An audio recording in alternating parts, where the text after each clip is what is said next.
Hi, everyone. It's Dr. Graziella Lobato-Pigmer, and I'm here with veteran teacher Melissa Logan, and she's a bilingual Spanish teacher in Central New Jersey.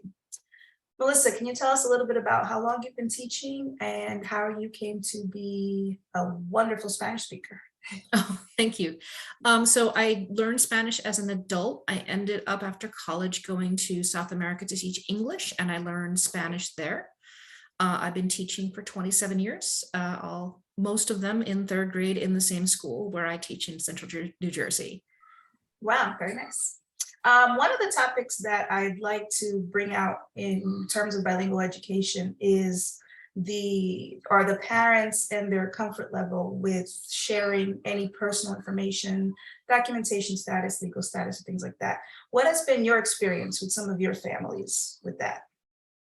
Well, we work really hard to make sure that we start with positive communication with the parents, making sure their needs are met, going above and beyond, oh, just send me an email. Many of my parents aren't computer literate, so I give them my phone number, they can text. I got this app called WhatsApp. Yes, I use that all the time.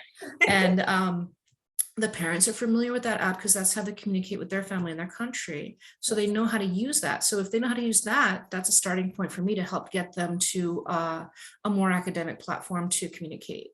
So, certainly during COVID, it was every which way, knocking on the door, texting, calling, WhatsApp, everything. Because, they were home and we really had to figure out what their situation was.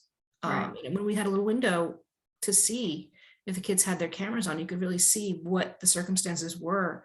Were they in a space that was quiet? Were they in a space where they could focus? And the parents, they did, because we developed a relationship.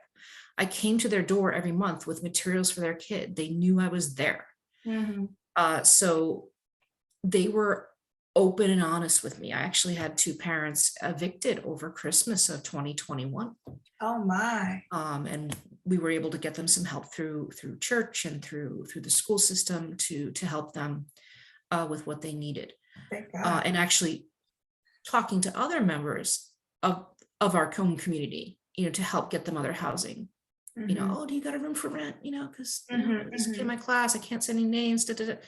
So we were able to develop those positive relationships regardless of status. Parents are usually pretty open about their status with me because we've developed the relationship already. They know I'm not gonna, narc on them or call the immigration or anything. I'm there to help the families and I'm there to help the kids.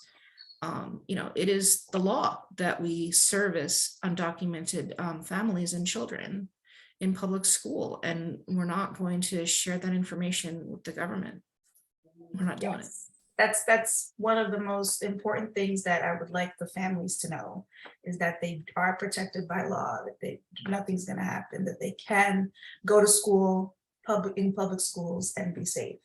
So I thank you for being that type of a teacher where they can feel that way, they can feel safe, and they can come to you and they get a lot of their needs met just because they're there to just help them, like you help with the eviction. So that's just one of many that I know personally that you've done.